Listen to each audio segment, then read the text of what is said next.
평생 올드미스로 살다가 남들보다 조금 늦게 새 신부가 되어 신혼의 단꿈에 빠져 살고 있게 되었네요. 가끔 쉬는 시간이나 홀로 외로이 있을 때 사연 읽어주는 연인 채널을 듣고는 하는데 그때 생각이 나는 사연 중 하나가 바로 저랑 비슷한 처지에 있던 교장 선생님 이야기였답니다. 교장 선생님께서 장가 못 드시고 이상형의 여인을 찾아 헤매다 사기꾼들에 의해 큰 코 다쳤다는 이야기인데 참 재밌기도 하고 저도 그때 응원의 댓글을 달아드렸던 것 같아요. 하지만 중요한 건 전 교장 선생님과 달리 그 어렵다던 결혼 뽀개기를 했다는 것 아니겠습니까? 그것도 장장 60 넘어서 말이죠. 참 의미 있다 여겨질 뿐더러 누군가에게는 희망이 될 이야기를 지금부터 해드리고자 합니다. 저는 어렸을 적 위로 언니 둘, 셋째인 막내딸로 태어났는데 왜 옛말에 그런 말이 있잖아요. 셋째 딸은 얼굴도 안 보고 데려간다는 말이요. 근데 우리 아버지께서는 빼어난 외모를 지닌 두 딸은 걱정 안 하셨는데 유독 아버지 딸만 못난 외모인 저를 이뻐하시면서도 걱정을 하시고는 했죠. 우리 라숙이는 셋째 딸이지만 꼭 얼굴 보고 데려가야 돼.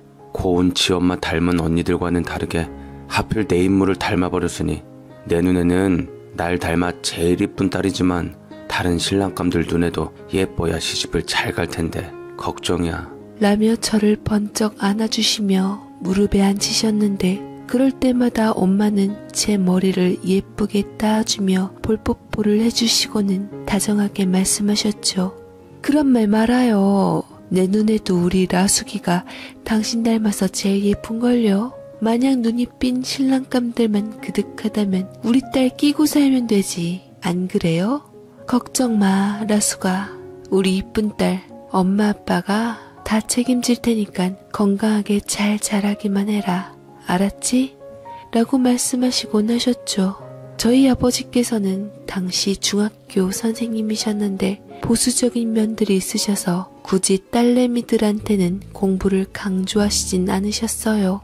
공부에 흥미 있어 잘하면 시키는 거고 하기 싫다 그러면 여자니깐 시집 잘 가면 되고 요리 가도 흥 저리 가도 흥 그냥 세상만사 자연스럽게 흘러가는 대로 인생을 보내는 분이라 크게 스트레스 받지 않았죠.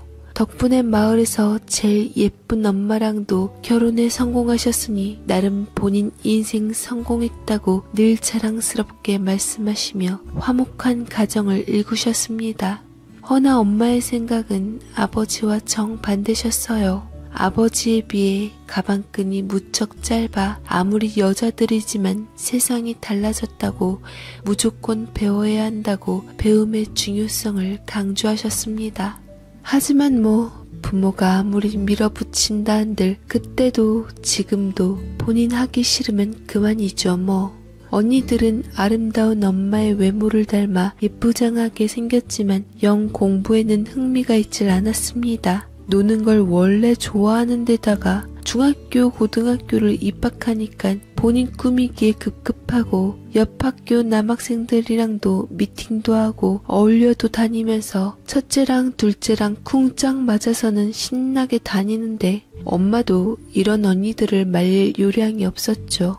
반면에 저는 셋째 딸로서 둘째 언니랑은 2살 차이가 나고 첫째 언니랑은 3살 차이가 났는데 언니들과는 이상하게 영 어울리지를 못했어요. 언니들이 먼저 저를 외면하고 이쁜 저들끼리 어울린 것도 있었습니다. 라수가 넌 좀 여자애가 꾸미기라도 해야지. 리본도 좀 예쁘게 매고 살짝 찍어 바를 수도 있는데 그렇게 정말 학생처럼 펑퍼짐하게 다니면 가장 이쁜 나이인 청춘 시간 다 보내고 아쉽지 않니? 어휴 됐어 언니. 그냥 라숙이 쟨 신경 쓰지 말고 우리끼리 다니자. 가끔 쟤랑 다닐 때면 창피해서 얼굴 못 들고 다니겠다니깐. 쟤는 어차피 공부밖에 몰라. 그래도 다행이지 공부라도 잘해서. 공부까지 못했어 봐. 얼마나 그랬겠어. 우린 예쁜 얼굴을 주셨고 라숙이에게는 똑 부러진 학습 능력을 주셨으니 세상은 그래서 공평하다니깐. 라고 언니들이 제잘거리며 까르르 웃는데 마음 같아서는 저 나불거리는 주둥이를 확 맞고 싶은 생각이 들을 정도로 얄밉기도 했습니다. 둘째 언니가 말한 것처럼 세상은 공평한 건지 제게 아름다운 외모를 주지 않는 대신 공부 능력을 주셔서 저는 학창시절 항상 반에서 1등을 도맡아 했어요. 언니들처럼 딴 데로 새서 부모님 속 썩일 일도 없었고 모범생으로서 학급 반장으로서 탁월한 리더십으로 선생님의 도움을 주는 모범생이었습니다. 그래서 엄마는 학창시절 그토록 바라던 반장의 엄마로서 자신감 있게 치맛바람을 휘두르고 다니셨고 저를 더 애지중지 키우셨답니다. 엄마 꿈이었던 학교 선생님이 되어주었으면 좋겠다고 제게 본인이 원하시던 꿈까지 심어주시며 저를 통해 배움에 대리만족을 하려고 노력하셨죠. 하지만 이렇게 부모님께 사랑받으며 모범생의 길만 가다가 시간이 지나면서 전 부모님의 애물단지가 되고 말았던 겁니다. 딸은 시집 잘 가는 게 최고 효도라고 하더라고요. 최고의 효녀는 바로 우리 첫째 언니였습니다. 첫째 언니는 고등학교 졸업장을 겨우 따서 바로 눈도장 찍었던 남자와 결혼식을 올렸는데 그 남자가 비록 언니보다 띠동갑으로 나이는 많았지만 그 마을에서 어마무시하게 잘나가는 땅부자로 잘 알려진 사장님의 외아들이었습니다. 얼굴 조망만한 예쁜 얼굴인 언니에게 반한 띠동갑 남자는 언니가 졸업할 날만을 기다렸고 고등학교 졸업식에 함께 사진 찍으며 다음날 상견례 준비를 했답니다. 아버지는 엄마랑 얼떨결에 상견례를 진행하며 늘 그랬듯 언니의 결정을 존중해 주었고 언니는 그렇게 우리 자매 중 처음으로 시집가 다음 해에 아들을 낳으며 그 집에서 사랑받고 존중받는 며느리로서 부잣집 사모님으로 지금까지도 인생 평탄하게 살아가고 있네요. 형부는 아직도 언니를 떠받들어 모시며 우리 마누라밖에 모르는 곰팅이 신랑인데 어떻게 신랑이 저렇게 한결같이 순정적일 수 있는지 환갑이 넘은 나이에도 손 꼭 붙잡고 댕기니 그야말로 언니가 결혼 최고로 잘했다 합니다. 언니가 제대로 시집을 간 것을 본 둘째 언니도 어디 그런 기회 없을까 싶어 호시탐탐 남자들을 찾아보았지만 의외로 첫째 언니의 얼굴에 버금가는 외모인 둘째 언니는 의외로 시집을 늦게 갔어요. 첫째 언니한테 내심 경쟁이라도 붙은 건지 하나하나 조건 따져가며 얼마나 눈을 높이던지요.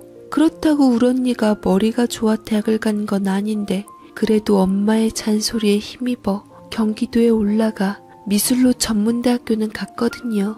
그래도 전문대 졸업이라고 어깨 올리고 다니며 대학생이라고 긴 생머리 휘날리며 지적인 여대생처럼 학교를 다녔는데 학교 주변에는 영 언니 눈에 성에 차는 사람이 없어서 그 옆에 서울로 신촌 쪽으로 가 이대생인 척하며 연대 의대생 남학생을 홀려놓기는 했으나 이내 언니가 거짓말을 했다는 것을 안 그가 언니를 떠나자 죽자사자 매달렸지만 돌이킬 수가 없어 나중에는 마음의 상처를 받아 한동안 시름시름 앓았답니다. 결국 언니는 대학 졸업 후 고향으로 돌아와 인근 지역에서 애들 미술을 가르치다가 20대 후반쯤 당시에 노자 딱지를 붙이고 간신히 형부 소개로 만난 동갑내기 지금의 형부랑 결혼을 하게 되었더랬죠.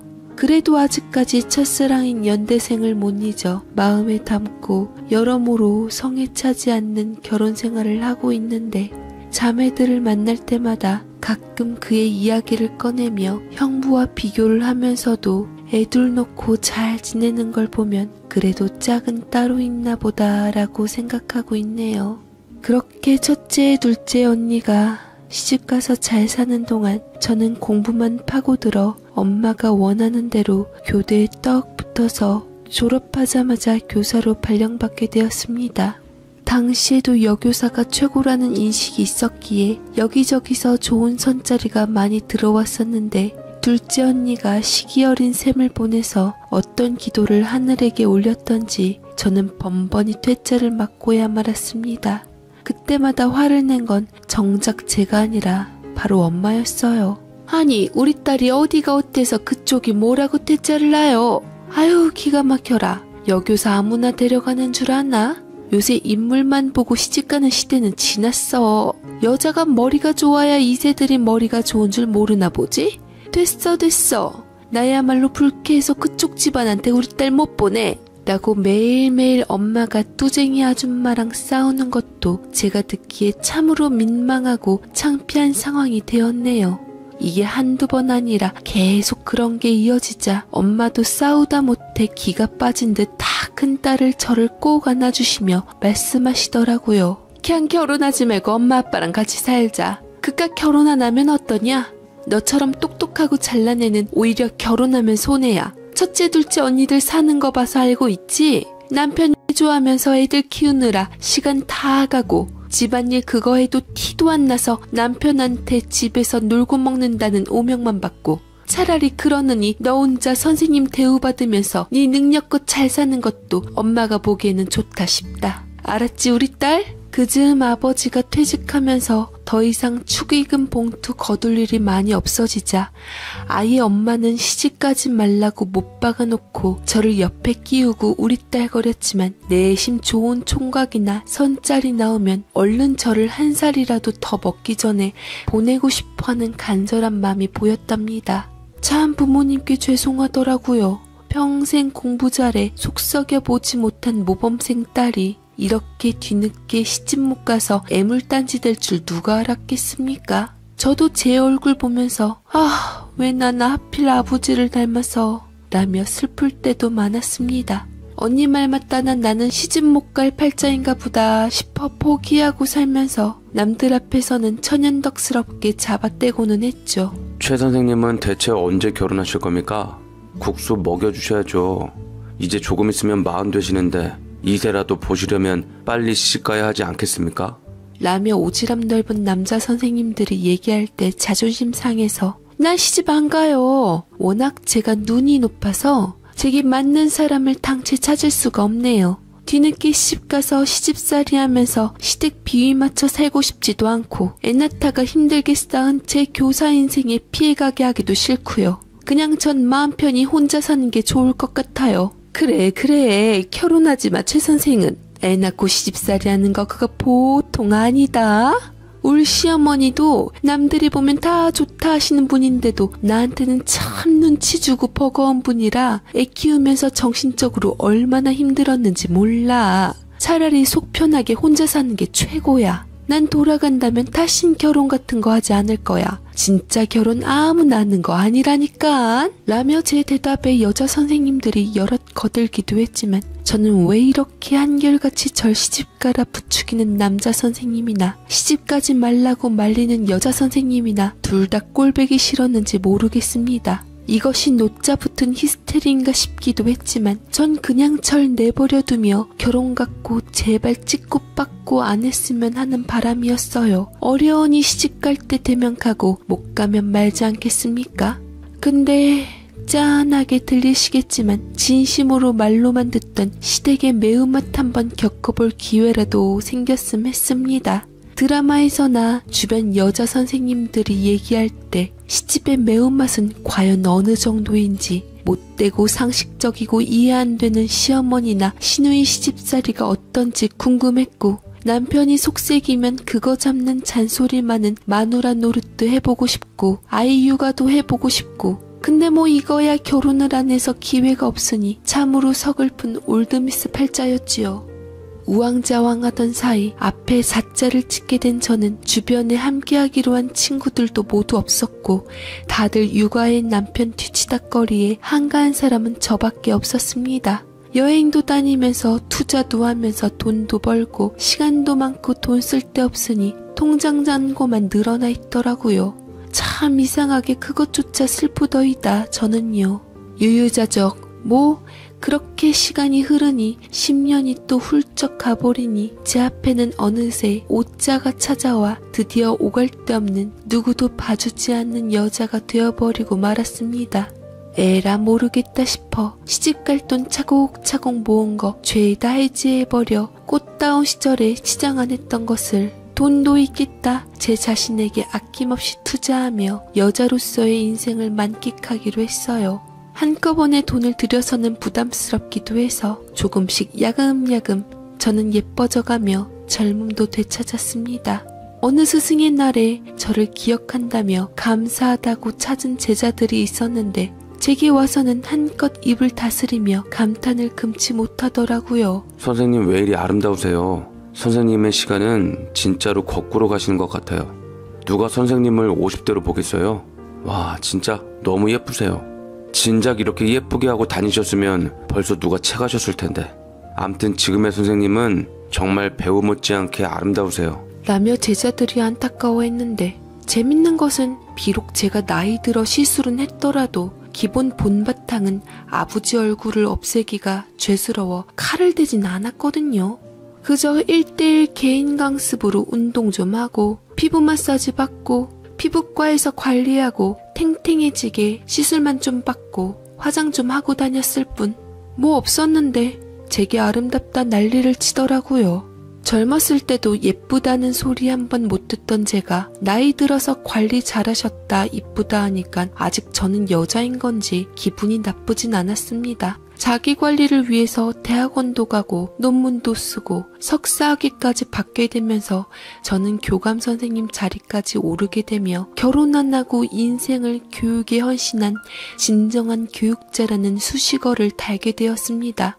그 사이 조카들은 훌쩍 커버려 대학생이 되었고 저는 자식 대신 조카 보는 낙으로 살게 되었더랬죠. 나이가 들어 이제 제 자식은 못 보게 되었지만 그래도 조카들이 핏줄이라고 보기만 해도 든든하더라고요. 첫째 언니의 조카들은 아쉬울 것이 없어 제게 딸랑거리지 않았지만 둘째 언니 조카들은 제게 참 잘하며 친딸 아들처럼 살갑게 굴었습니다. 덕분에 조카 이쁘다고 대학 등록금도 쓰고 그랬지요. 돈 뒀다 뭐합니까? 피부치들 보태주면 좋다 싶어 이것저것 해주니 둘째 언니 형부도 입이 한 방만 해가지고 저를 챙겼답니다. 그래 잘 생각했다. 그냥 우리 딸들 네 자식이려니 하고 잘 챙겨줘. 혹시 아니? 우리 아들이 너 제사상까지 신경 써줄지. 너 재산도 많이 불려놨다던데 그거 너 다 쓰고 저 세상 갈 것도 아니고 차라리 우리 애들 물려주면 좋지 않겠니? 내가 동생 하나는 참 잘 뒀다 싶다. 내가 네 덕 보라고 부모님이 널 낳아주신 것 같아서 우리 부모님께도 효도 잘해야겠다 싶더라고. 참 이거 뭐 말인지 방구인지 모르는 소리였지만 둘째 언니 쉰소리 하루 이틀도 아니니 그러려니 넘겼답니다. 제가 50대가 되어버리니 저희 부모님께서는 편찮으신 데도 많고 몸을 가누시기 힘드신 데도 많았지만 그래도 정정하시고 건강하셔서 시골에서 두 분이 의지하시고 사셨답니다. 시집 못 간 막내딸이 안쓰러웠던지 아버지께서는 본인 탓이라며 눈물 짓고 어머니께서는 누구보다 멋진 딸이라고 제게 엄지척을 내미는데 저는 그저 두 분들 앞에서 웃고는 말죠. 그렇지만 세월 앞에는 장사 없었던지 머지않아 저는 항상 제 편이 되어주신 아버지를 오랜 지병으로 잃고 말았고 저는 통곡을 하며 아버지의 죄책감을 떨치지 못하게 한 제 자신을 원망스러워 한동안 아버지 생각에 우울감을 달고 살게 되었습니다. 하며 언니들은 가정이 있었기에 저는 자연스럽게 어머니를 모시게 되었는데 어머니는 교직 생활에 바쁜 저를 보며 위안을 얻으셨고 제게 어린 딸 대하듯 자랑스럽다 말씀하셨죠. 예쁜 내 딸, 이 애미는 너만 보면 참으로 대견하고 마음이 좋단다. 내가 그토록 아들을 낳으려다 못 낳고 너를 낳게 되었는데 잘 키운 딸 하나 열 아들 부럽지 않다더니만 그 어떤 아들보다 든든하구나. 내가 끼고 살려고 했더니만 네가 날 끼고 살게 되었으니 네가 행여나 부담이 되지 않을까 걱정은 들어도 애미는 행복하구나 라고 말씀하실 때마다 저는 어머니의 주름진 손을 꼭 잡고 어머니 덕에 저도 행복하다 말하며 어머니에게 때늦은 어리광을 부리기도 했습니다. 제가 50이 되고 60이 되어서 어머니 눈에는 제가 철없는 어린아이처럼 보였던지 항상 출퇴근하는 절 생각해 주시고 끼니만큼은 항상 정성껏 챙겨주어 남부럽지 않는 시간을 보내었습니다. 이제는 오히려 제가 어머니가 떠나가면 못 견딜 것 같았고 힘든 시간을 보낼 것 같았어요. 마침내 정년퇴직을 하는 모습을 어머니 앞에 보이니 누구보다 절 대견해하고 자랑스러워 하셨답니다. 아직도 저는 그때 제자들에게 둘러싸인 저를 보시는 어머니의 감동 어린 눈물과 흡족한 웃음을 기억해요. 그렇게 저는 아름답게 직장을 마무리 짓고 어머니와 좀 더 많은 시간을 보내며 제2의 인생을 시작하게 되었답니다. 남들 다 자식 남편 챙길 때 저는 어머니를 챙기며 누군가를 챙기는 기쁨과 보람에 하루하루 시간을 보내었습니다. 어머니를 좀 더 잘 모시기 위해서 관심 분야인 공부도 하면서 시간을 보내게 되었어요. 그러던 때에 뒤늦게나마 제 운명을 가르는 일이 벌어지고야 말았습니다. 사실 원래 제가 겁도 많고 모르는 게 약이다 싶어 병원하고 잘 친하지는 않는 편이라 아파도 꾹 참고 시간이 지나서 저절로 나을 때까지 버티는 편입니다. 근데 저도 나이가 먹었던지 몸이 안 좋아지기 시작하면서 소화가 잘 안 되어 병원을 찾은 것은 어찌 보면 운명이었지요. 그때도 웬만하면 버티려고 했는데 그날은 정말 몸이 안 좋아 병원을 찾게 되었어요. 집 근처에 막 개원한 병원이 있었는데 공교롭게도 그곳은 부자가 운영하는 병원이더라고요. 아버지와 아들이 개원한 병원이었는데 전부터 인상 깊어 사람들이 많이 왔다 갔다 해서 환자가 많다고는 들어서 오래 기다려야 하나 걱정이 되었는데 막상 가니 휑하니 아무도 없더라고요. 보니까 학교에서 나와 제가 1시 좀 넘어서 도착했는데 미처 점심시간인 줄은 모르고 병원을 온 것이었습니다.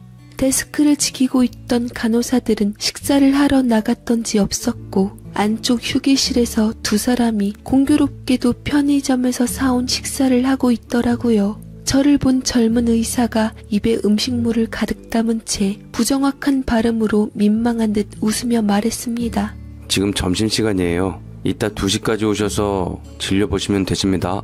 라고 말을 했는데 때마침 나이든 의사 선생님께서 식사를 막 마치셨는지 먹다 남은 젓가락을 두고서 가운을 챙겨 입었습니다. 괜찮습니다. 기왕 오셨으니 또 헛걸음하시게 할 수는 없으니 일단 진료실로 들어오십시오. 라고 말씀을 하셨는데 저는 다행히 헛걸음했나 싶어 졸이던 마음을 풀고 안 좋은 몸을 이끌고 진료실 안으로 들어가게 되었네요.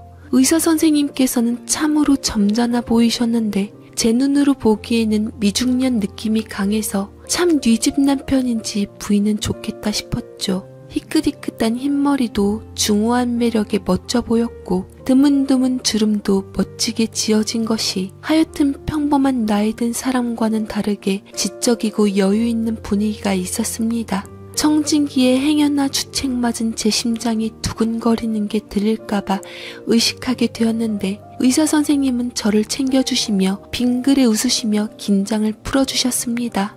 일단 제가 볼 때는 별 이상이 없는데 환자분께서 스트레스를 많이 받으셔서 그런 것 같아요. 혹시나 염려스러운 부분이 있다면 정밀 검사를 해보시는 방법도 있는데 일단 약 지어드릴 테니 몇 번 드셔보시고 안 나으시면 다시 오세요. 제가 소견서 써드리면 큰 병원에 가시면 됩니다. 일단 죽 챙겨 드시고 몸 잘 살피세요.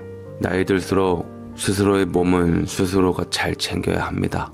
라고 말씀하시는데 저도 모르게 고개를 끄덕거리며 감사하다고 했어요.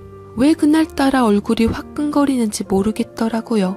간호사가 없으니 아들이 나와서 처방전을 내어주시는데 그놈 어디서 봤는지 낯이 익다 싶으면서도 참 아버지 닮아서 잘생겼다 싶었습니다. 멋진 남편과 멋진 아들이 있으니 저 집 부인은 세상 살맛나겠다. 얼굴도 못 본 사람이 참으로 부럽더라고요. 괜시리 남의 남자 부러우니 저기는 다신 가지 말아야겠다 맘먹고 약을 가져와서 먹었는데 참으로 용한 의사인지 신통방통하게 증상이 싹 사라져 저는 다시 건강을 되찾게 되었답니다. 하지만 이것이 상사병이 되었던지 자꾸 몇 날 며칠이 지나도 거기 의사 선생님이 올드미스 심장을 들었다 놨다 하더라고요. 계속 생각이 나서 이 나이에 주책이다 싶다가도 상사병은 꾀병이 되어 다시 병원을 찾게 되었습니다. 그날따라 환자가 많아 기다리는 시간을 어찌 때워야 할까 고민 중에 있었을 무렵 화장실에 다녀오게 되었는데 그만 화장실 앞에서 딱 나이 든 의사 선생님을 만나게 되었습니다. 아이고, 멋쟁이 여사님 오셨네요. 그때 소화 안 되는 것은 약 먹고 좀 나아지셨어요? 저를 멋쟁이 여사님이라고 지칭하며 대뜸 아는 척을 하시길래 어찌 한 번 봤는데 환자를 기억하는지 심장이 쿵 하고 또 내려앉으며 얼굴이 달아오르려는 거 간신히 맞고 멋쩍게 웃었습니다. 나아지긴 했는데 그 뒤로 약을 끊었더니 다시 속이 좀 더부룩해져서 찾아오게 되었어요. 아, 그래요? 그럼 오래 걸리지 않을 테니까 여기 잠깐만 기다리시겠어요? 뒤편에 대기실이